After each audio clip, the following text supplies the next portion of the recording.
Hey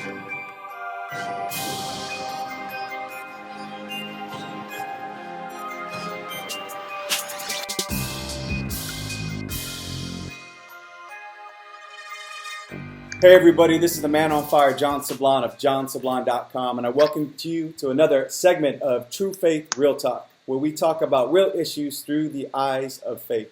Now today's segment, we're going to be focusing on masculinity, mission, and asceticism. And my guest for today's segment is a man who all of those elements are a big part of his life. He's a husband, he's a father of 6, he's an author, a speaker, and a writer, and is currently the director of outreach and mission for Word on Fire Apostolate. Most of us are familiar with, who its founder, Bishop Barron, reaches many hearts through evangelization. So I just want to welcome to the show, Jared Zimmerer. Hey, Jared. Good to be here, man. How you doing, my man? Good to finally meet you. Yeah, likewise. Thank you for joining us today. So maybe you can give a little bit of background for some of my viewers who may not know who you are about kind of the things I just highlighted in your bio, but kind of who you are, what about you want us to know, obviously your role with Word on Fire Ministries, and kind of what drives you every day and the things that are near and dear to your heart. Before we get into the topic of masculinity, what that means from a Catholic perspective, mission and how you're approaching it in your everyday life, and of course your role at Word on Fire, and then of course this funny thing called asceticism that some people really have forgotten about. Yeah, so I'm a Texas boy, born and raised, and I grew up in a pretty Catholic family. My mother actually converted to Catholicism whenever I was about 6 or 7 years old, and went to Catholic school, Catholic grade school, Catholic high school. But my number one concern during all that time was sports. And in my high school years, I received an injury, and that brought me into a love of bodybuilding and powerlifting because the idea of continuing to play was over at that point. But really, my faith didn't become very important to me until my college years. I had an opportunity to go down to Mexico City and had a pretty profound conversion down there. And around the same time, it goes right into our topic today of, I was trying to understand what does it mean to be a man today. I was living kind of the typical college lifestyle, and it really wasn't making me happy. And so I kind of fed into the lies that, power, pleasure, and money was what's going to make me happy, and unfortunately it wasn't. And so I kind of started to seek into what does it mean to be a man. And right around the same time, that's when I had an opportunity to go down to Mexico City and kind of received a conversion at that point. But my undergrad is in kinesiology, and I have a minor in Spanish as well. I love sports. I absolutely love the fitness world. But as I mentioned, I really specifically kind of focused in on bodybuilding and powerlifting. I competed in both a little bit. Even now, I still do some martial arts as well. I do Brazilian Jiu-Jitsu and boxing, and still lift a lot. But then I have a master's in theology from Holy Apostles College and Seminary out in Connecticut. I met my wife in college, my sophomore year of college, and her and I have now been married for going on 11 years. And we have 6 kids, so we've been pretty much pregnant the entire time, 11 years. And prior to going to Word on Fire, I actually worked for a Catholic parish out here in Texas, decently large parish, about 2,600 families, as the director of evangelization and catechesis for the adult ministry. And so that included RCIA, family life ministry, annulments, everything that is involved in adult catechetical ministry. I was there for a little over 3 years, and then about a year and 4 months ago, Bishop Barron gave me a call and offered me a job at Word on Fire. I've been involved with Word on Fire for about 4 or 5 years now, actually. The CEO, Father Steve Bruno, is a huge lover of weightlifting and bodybuilding and all that. He's a powerlifter himself and bodybuilder himself, and my first book actually connected us through Facebook, and we happened to meet at a conference out here in Arlington, Texas. And we had a pull-up contest that he actually wiped the floor with me on that one. So that was, I think his body weight had something to do with that compared to mine. But yeah, so from there we grew a pretty sincere friendship, and Bishop Barron invited me out to Mundelein Seminary a few times to speak to the seminarians about these kind of topics, about asceticism, about masculinity, a lot of the problems that guys are facing today, and how to evangelize through asceticism, how to evangelize men through authentic spirituality that is more geared towards the masculine. And then so from there, now I'm the director of outreach and mission at Word on Fire. But if you've been following Bishop Barron for the past roughly 6 months to a year, he's been talking a lot about the idea of Word on Fire moving towards more of the idea of a movement. The church really needs something to approach this problem of the rise of the unaffiliated today. About a quarter of the United States is now unaffiliated with religion in general. So within that, you have atheists, you have agnostics, you have people that just don't care. A lot of different demographics within it. But really what he wants to see Word on Fire do is somehow garner a movement of people that can effectively evangelize that demographic, go after the unaffiliated in the ethos of Word on Fire. So he hired me to start seeing the concrete steps towards that. And later this year, we're going to start launching some stuff that is geared towards it. And we're really front-ending the formation aspect of it, really forming people in the Word on Fire ethos, and through that, creating communities of people that can pray together. We start having retreats and the like. And then a lot of future plans as well. If you pick up his latest book, to light a fire upon the earth, he goes more into detail in it. But we've got some stuff launching later this year that I've been working on for the past year that I'm pretty excited about. But I have a ton of different interests. Weightlifting and bodybuilding obviously is one of my top ones. But I love to read as well. I'm definitely a huge book lover.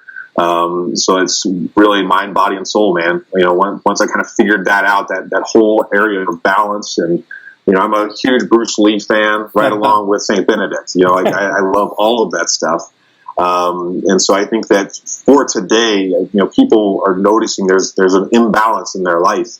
And I think that the Catholic faith is one of the best opportunities people have to be able to find that right balance, which ultimately you can find happiness through. So I think you bring up a couple of key points. One, obviously, you're obviously up to speed on a lot of that data and statistics, and so where we are as a country, right, for the first time in our American history, we're in a post-Christian era where most people don't even identify with anything Christian at all, and founded on Judeo-Christian values.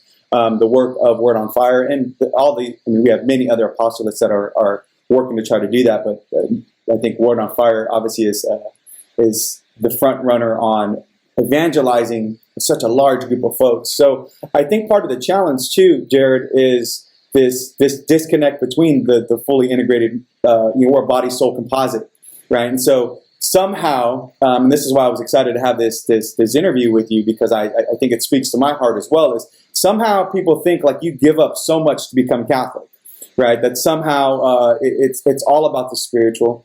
It's less about everything else. That faith and reason obviously can't coexist. We hear that all the time. Faith and science are at odds with each other. And this other aspect, like you're talking about, being somebody who, in this term of masculinity, right? So I know obviously a mutual friend of ours, Deacon Harold Burke-Sivers, and many of the other men you even had in your book, Man Up, this concept of what's a true masculine Catholic man, right? That somehow there's a misunderstanding of what humility is, that we can't be in the gym, we can't do anything with martial arts, we can't stay in shape, we can't be confident, because then that's not necessarily Catholic. So let's talk a little bit about that piece on the masculinity aspect, because I think that's something that we both can agree on, that I think that a couple of things in the world today that have led to essentially emasculating men, right, is kind of that aggressive feminism that where there's a misunderstanding of even the church's teaching on. We have a beautiful theology on feminism, and we have a beautiful theology on masculinity. And so what does it mean to be a truly Catholic man from your perspective? Yeah, I think one of the major cultural instances that has happened in probably the last, you can go back really to maybe the 20s, is they started to limit the spectrum of what it means to be a man. And the same thing with what it means to be a woman, right? They made it this very narrow vision of what it means to be masculine or feminine. And so if a guy is perhaps not somebody who's going to go to the gym, who's not somebody that's going to go put on his boxing gloves and get in the ring, that kind of thing, he's not considered masculine, right? Or today, the what we might be calling beta male is more of the desire, than what maybe we call the alpha, right? Mm-hmm. And so, unfortunately, because of that limited spectrum, we now have a very limited idea of what we're supposed to be as men. And unfortunately, in a lot of Christian circles, it is much more geared towards the soft, because sometimes the hardness of masculinity is somewhat hard to the modern palate today. And I think that unfortunately that's part of the problem with this gender confusion that's actually happening right now, is that we've limited the idea of what it means to be a man and a woman. And so if a girl likes to play with cars, that means that she must desire to be a boy. Mm-hmm. That's not true at all, right? And one of the reasons I love the Catholic faith is because in the Catholic faith we have the examples of the saints, right? Where you have Therese of Lisieux on one side and you have Joan of Arc on the other. Right. Both are just as feminine. Both are just as much models of Mary, who is our ultimate vision of femininity. But yet they carried out the femininity in a different way, right? They didn't let go of their femininity. Rather, they embraced it in their personality. Mm-hmm. And I think especially for guys, we have to reopen that idea that you can be a Francis of Assisi and be just as masculine as Don Juan of Austria, who was a fighter in the Crusades. All of this stuff is still masculinity, and it's still found in Christ, right? Like in Christ, we find the warrior, but then we also find the gentle, person. We find the lion and the lamb in Christ. And so if we limit it to either just the lamb or just the lion, we do ourselves a great disservice on understanding who we are as human beings, understanding that each of us are created in a unique way. So not everyone's called to go to the weight room or to be a fighter and that kind of stuff. Just like not everyone's called to do more of the soft type of stuff. Some guys aren't. And so what we need to do is reopen that spectrum, say, no, like all of this stuff can be found in the Christian faith. We just have to stop limiting it. And I think that I would bring it all the way back to probably Descartes, who was one of the first ones that really started to separate the idea of the body and the soul, right? That the idea of Cartesian Platonic dualism, is what we call it, really, is the idea that the body is sort of just this shell of who we are. It's not actually who we are. Mm-hmm. And so that's why when JP2 comes in and starts to say, no, your body is who you are, right? The Catechism teaches that the body and the soul are so connected that they ought to be considered one.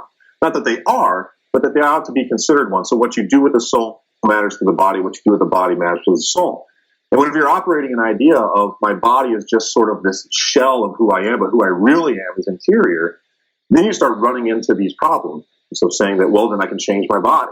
Or, well, then the fact that my body has certain appendages or lack thereof means that I can change it, right, and become who I wasn't born as. Mm-hmm. And so I think that a big problem with the anguish that people are feeling today is that we've limited that spectrum so much that we've unfortunately shamed a lot of people who, oh, you're too hardcore. You're too much, out on this end. Or, oh, you're too soft. Or, oh, you're, this, that, and the other.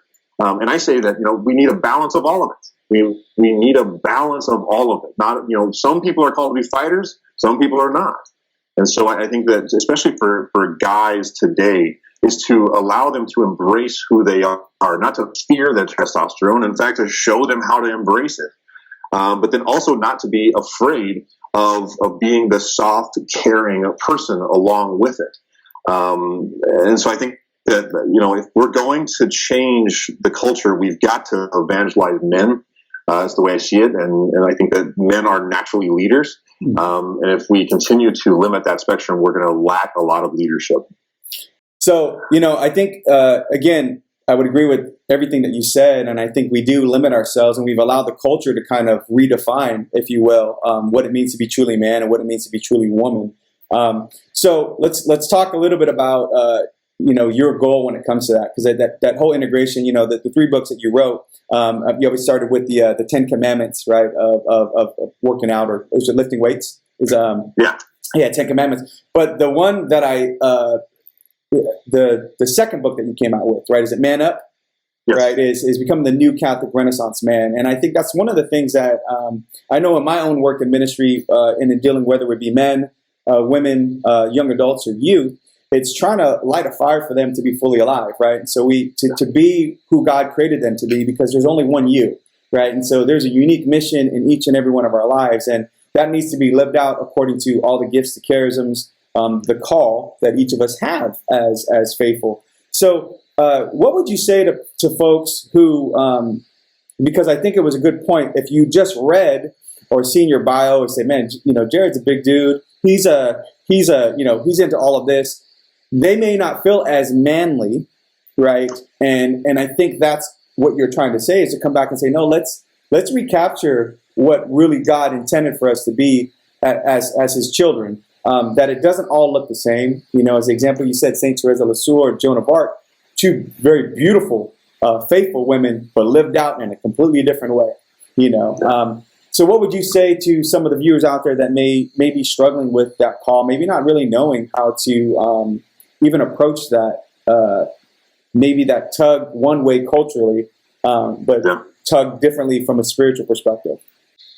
Yeah, I think that part of it, of course, number one is prayer, right? I mean, we really need to have a relationship with Christ if we're going to understand who we are better. And then also, I think that we need to be aware that our God-given interests, the things that we find ourselves drawn to, speak to who we are, right? So I tell people, one of the most masculine men I've ever met was this 82-year-old Romanian priest that I used to go to confessions with pretty often.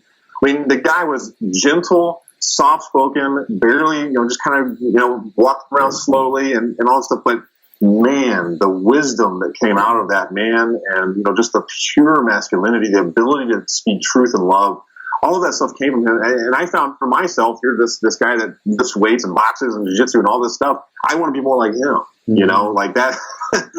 So it's sort of finding who we are in Jesus, right? It's finding our own interests and recognizing that there's nothing that Jesus can't bless, right? Other than sin, right? Other than, if that's your interest, then you're going to have a problem. But, for me, just to give an example of my own life, right? So when I was in college and I started to have this conversion, I was still very much in love with bodybuilding, even, the competition side of it and powerlifting and all this stuff.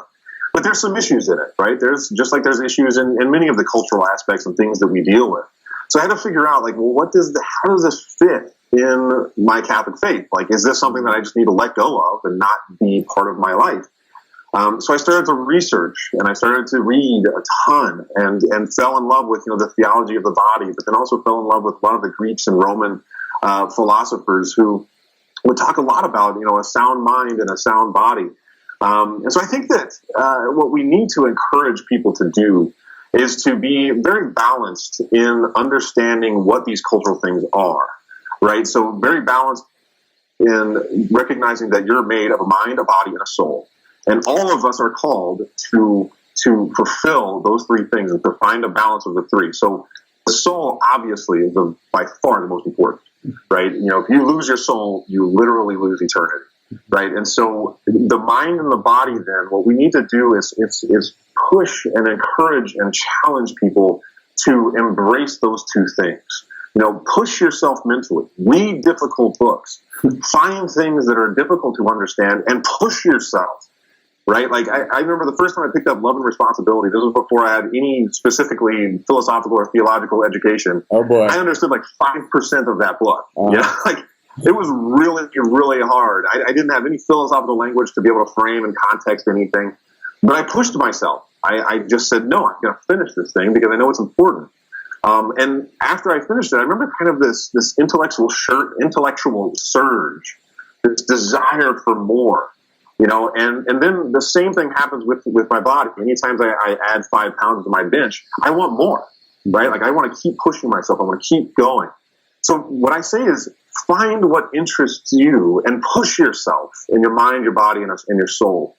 And I think that when you do that, you will start to become more of who God created you to be, because you'll understand more about the world. You'll understand more about God. You'll deepen your relationship with Christ. You'll push yourself physically, which I think for guys in particular, because we're no longer out on farms and ranches and all this kind of stuff, most of us are sitting behind a desk 8 hours a day. Mm-hmm. We're embracing the physical part of who we are, which is part of being a man, right? Working with your hands, doing all these things.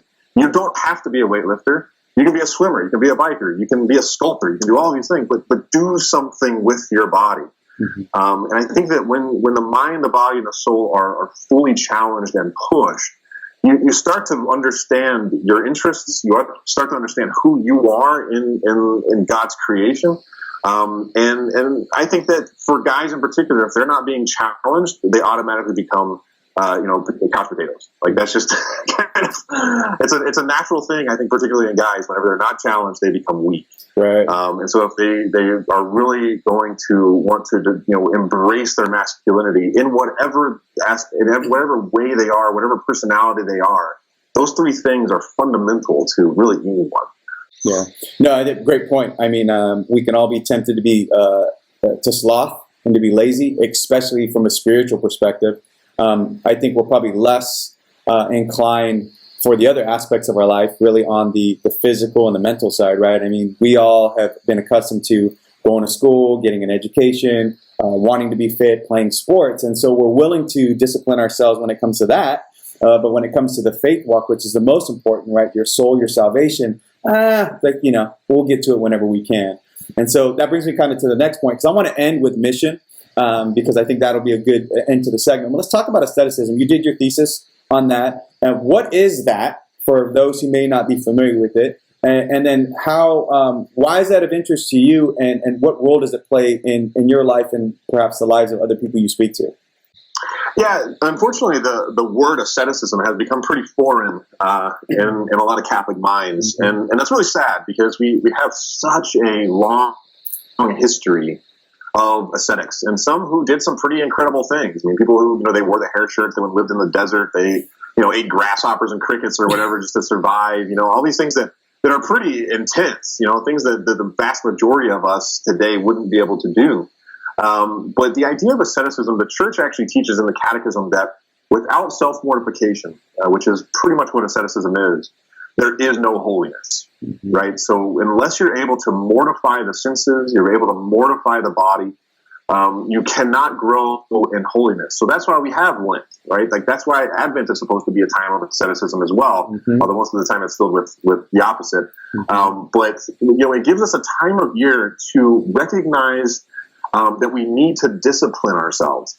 I like to give the definition that asceticism is the idea of disciplining the body in order to train the will, right? So when you tell yourself physically that I'm going to do a difficult thing, your will then becomes trained to embrace that difficult thing, right? So, for example, with guys that are perhaps dealing with addictions or things like that, so particularly a lot of guys are dealing with pornography addictions and things like that, right? It takes asceticism, it takes discipline in other areas of your life in order to help heal that. And part of it is you're training your will to say no to that which you desire not to do. And so what asceticism does is it awakens the will to understand that it does have some power in choice, right? That these temptations that are constantly bombarding us, we actually can say no to them. And I think that we are much more able and more powerful if we are able to discipline ourselves.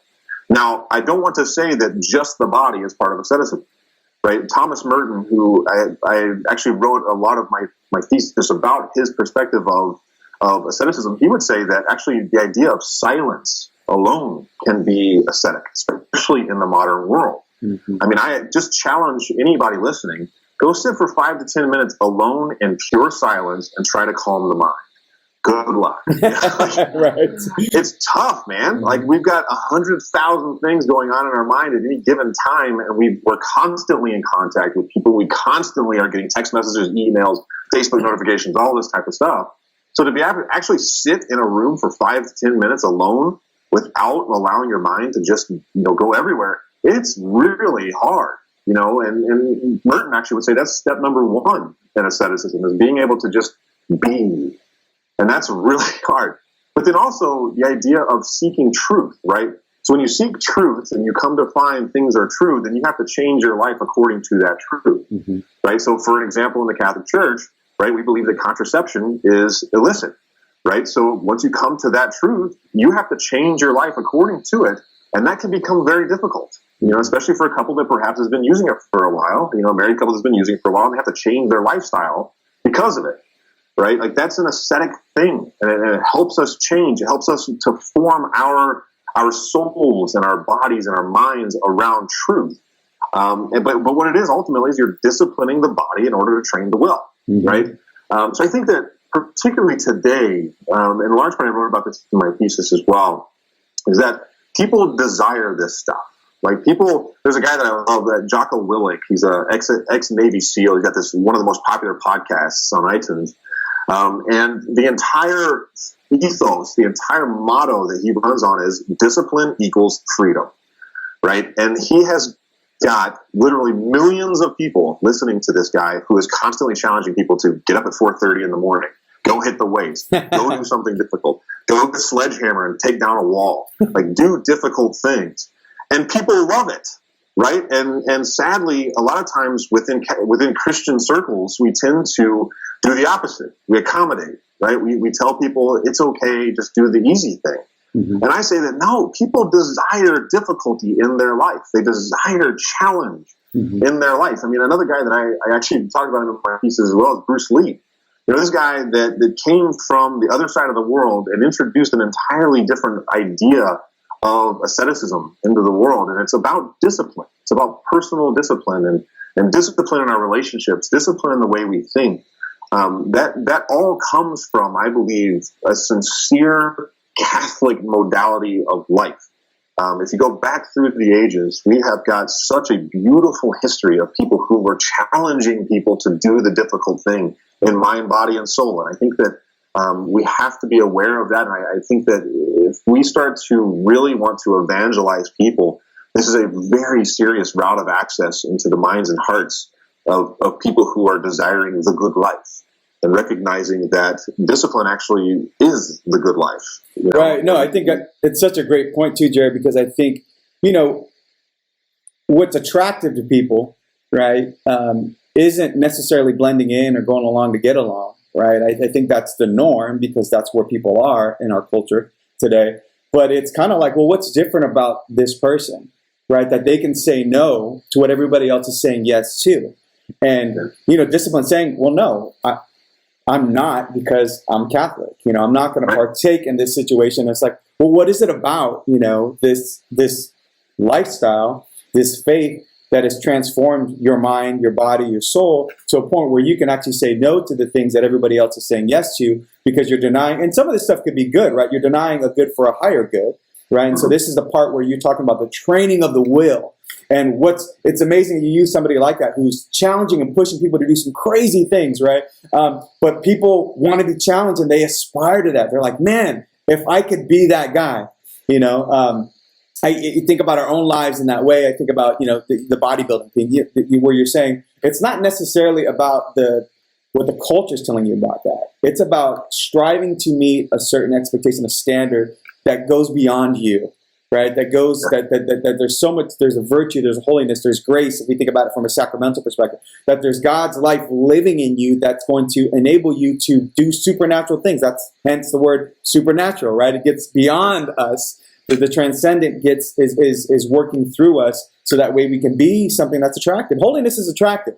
You know, we don't see a lot of it today and in the modern culture. But holiness is definitely attractive because people are going to say, man, what's different about this person? How can they be so peaceful in the midst of so much chaos? How can they say no and be so disciplined that they can not be that guy on a Friday night who's a college student who's going to be partying out there, but be in the chapel and adoration, be prayerful and pray for those that are in most needed who don't have anybody to pray for them.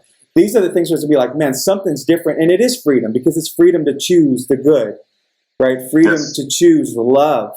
Right, over hate, and freedom to choose other over self, and you know those are the things that we, as a culture, would say. Well, no, that's really what that elevates our mind to something greater than us. Yes, you know? Yeah, and I think that you know I like to point out the martyrs a lot, and that they really are kind of the prime example of real freedom. They're the ones that literally stared death in the face and said, "Bring it." Yeah, you know, like what's more freeing than that? I mean, that's the one thing literally all of humanity is scared of is death. Yep. And yet these people were able to just smile at it. You know, I mean, that blows my mind. And what I tell people is that it wasn't that last minute decision that allowed them the strength to do that.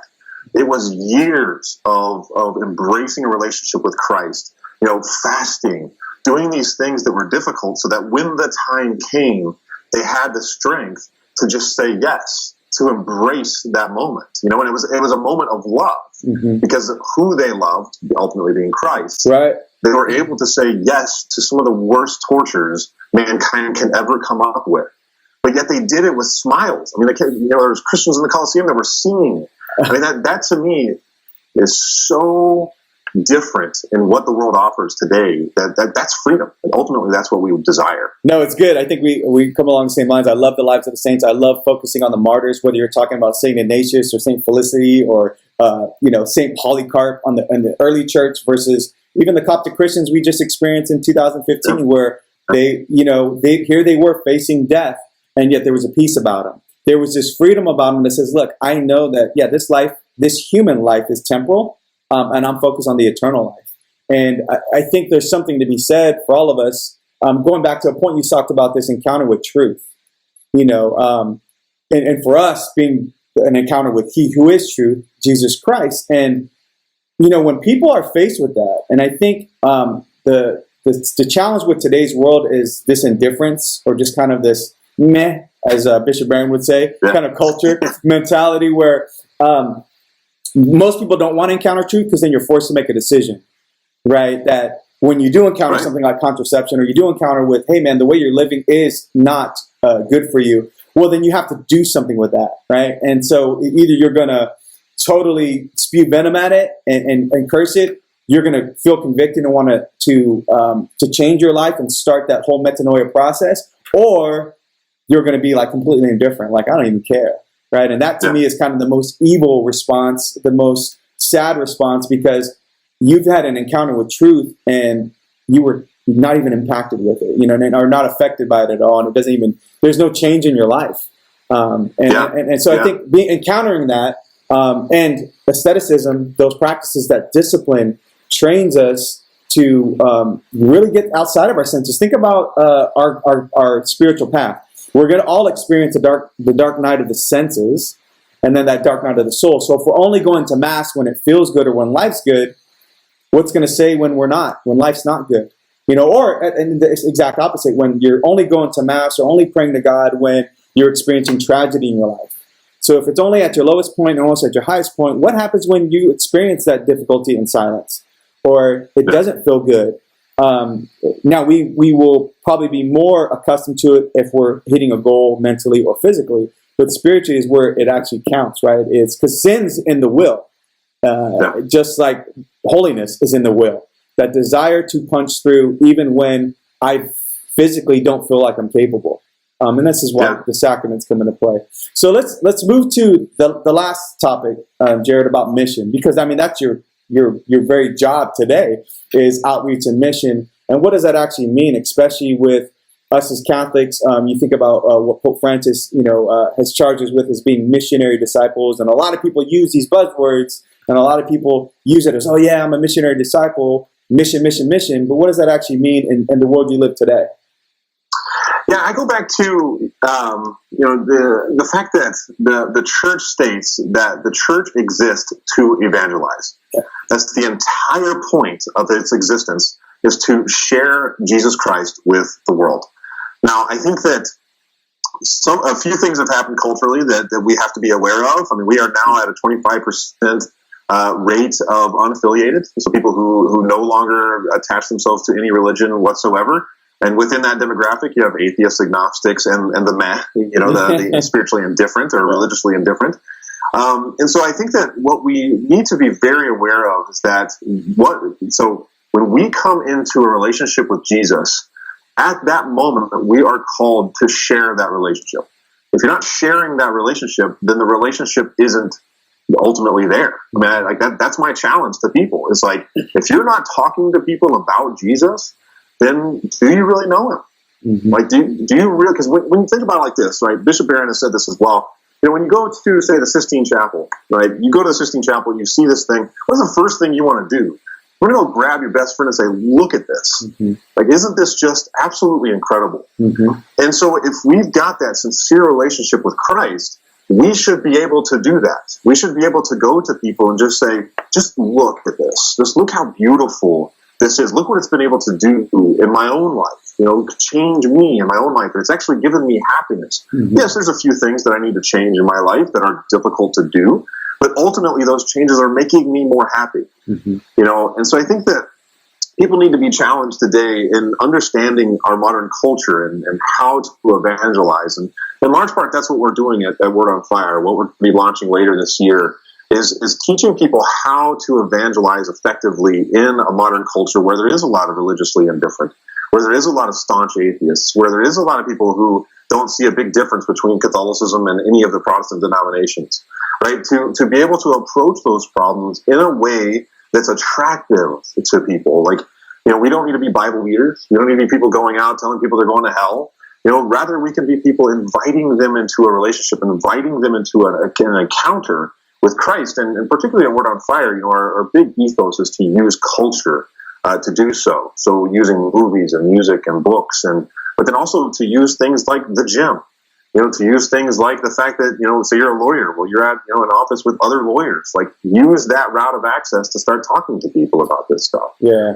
Be Christ in wherever you are and be willing to say it, be willing to do something about it. Even if that just means starting something real simple and people ask you, why do you go to church? Or you ask them, why don't you? That's right. What's stopping you from embracing the idea of going to church? And I think that more and more, our culture is struggling with a lot of things. And I think that more and more we're going to have opportunities for these discussions because ultimately we know that the more a culture removes Christ from it, the more chaos ensues, right? And so to be able to show them, like, really what we need to be able to bring back is Christian devotion again, to bring Christ back into the culture. And it's going to heal so many of the ailments that we've got today. And so to be able to, sort of go into that route of access of common cause with each other and show them that Christ ultimately is what heals these problems. We've got really, it's a grand moment. It's kind of one of those times of, you see it throughout the history of the church where we've got this kind of rising tide of people who are leaving in the droves, but then we've got this rising tide of people who are ready to go after them. Yeah. So it's a very interesting time in the church right now. As John Paul II said, the greatest saints will be of our time. Yeah. I firmly believe that, So I think that once we have got to understand that the reason the church exists, the reason you are called to have a relationship with Jesus is to share it. We're all called to evangelize. Yeah, Vatican II, right? We hear that the church is missionary by her very nature. And the other thing I like about that what came out of that council was the church never imposes but proposes, right? And so we're pointing to a better way of life, a better, the true understanding of freedom and truth in Christ. And I think going back to that point about that love of Christ, and if you're not really talking about him, I'm a third order Dominican, so and I know you guys are a bunch of Thomas there too. I know I hear a lot of St. Thomas Aquinas coming out of Bishop Barron, but for Dominicans, one of the primary virtues is knowledge because it leads ultimately to love. You can't love that whom you do not know.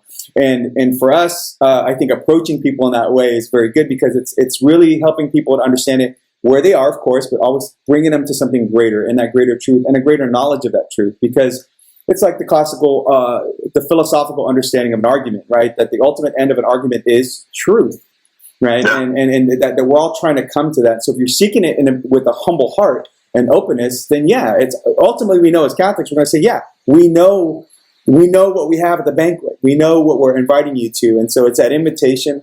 It is doing it through the different elements.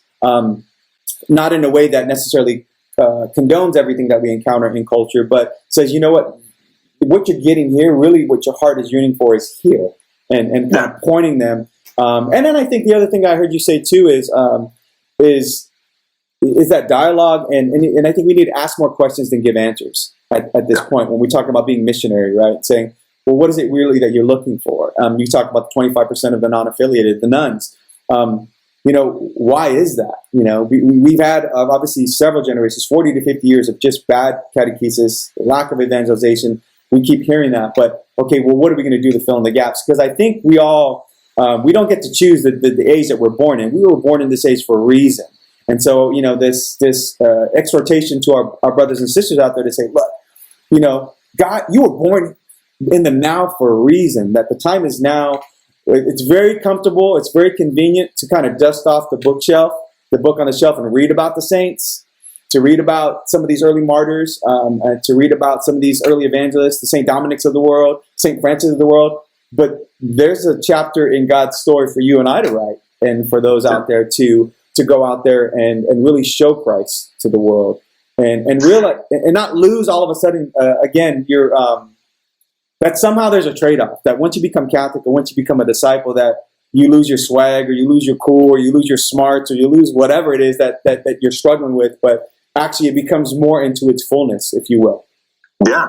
Well, I think that, one of the most amazing things I love about Bishop Barron is his intelligent arguments that he consistently gives. Yeah. He's able to go into the culture and show, we're not a bunch of leave reason behind people. We're actually extremely reasonable, and we stand on the shoulders of some of the most intellectual giants in all of human history. Yep. And we can use those same arguments as Chesterton and Aquinas and Augustine and the like, and stand on all of those guys' shoulders and preach the truth, intelligently, and show we have a case for why we believe. What I love about the church is that it pushes us to live intensely. Yeah. Right? It pushes us to love intensely. It pushes us, you want to start studying this thing? It's a deep well, my friend.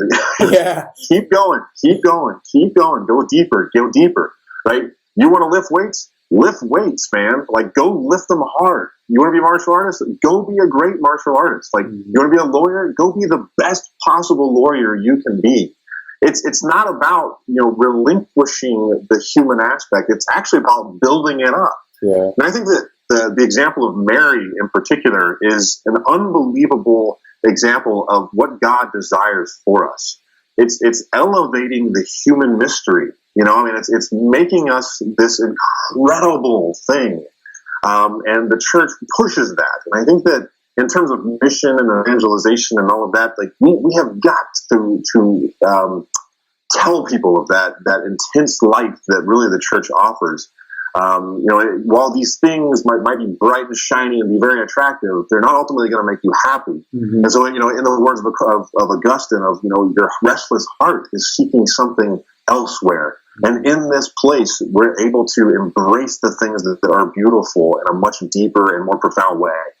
Yeah, no, that's great. Now, we'll have, for all the men out there that are watching, Jared is we're going to be blessed to have him out here for a men's conference on July 28th, and be able to share the stage with my brother Jared. But what can our male viewers expect from you, Jared, when you bless us with your presence in the Central Valley here in Northern California?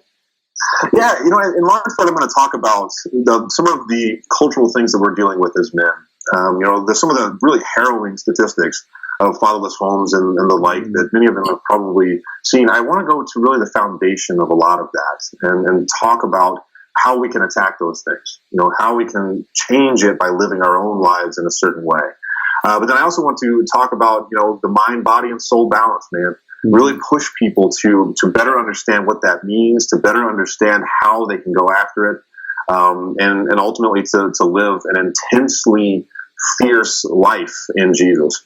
Yeah. Well, good. I'm excited to have you. I would add to not only that we're pushed to live intensely, but I would say intentionally, right? So as Catholics, everything that we do is with a specific intention in mind. And I think the more we can show people that, the more that we can witness to that, the more that we can spread that love that we say and profess we have, the more that we can start to change a culture of darkness and of death into a culture of life and of light.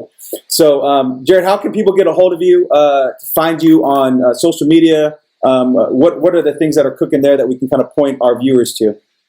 Yeah, if you're Instagram is one of my main ones. It's just at Jared Zimmerer. Same thing as my Twitter handle, and then same thing on Facebook. It's all just at Jared Zimmerer. There must not be a lot of Jared Zimmerers out there. So, so just look that up. You can also find a lot of my articles and writings and things like that at wordofthefire.org. Be sure to keep an eye out for some of the stuff that we're launching later this year. And then if you need any of my books, you can go on Amazon and find them all in there. All right, awesome. Well, hey, brother, I appreciate the time this morning. I appreciate your insight on all three of those things that are very relevant to today. Not just for the men as we talk about masculinity, but I think the thing that you highlighted really at the end of this conversation was, as you bring it to the men's conference, this issue with the fatherlessness, right? The father factor. And so I thank you for your time and bringing that to us. And I wish you and your family, a blessed rest of 2018. Yeah, my pleasure, man. Good to see you. All right, good to see you.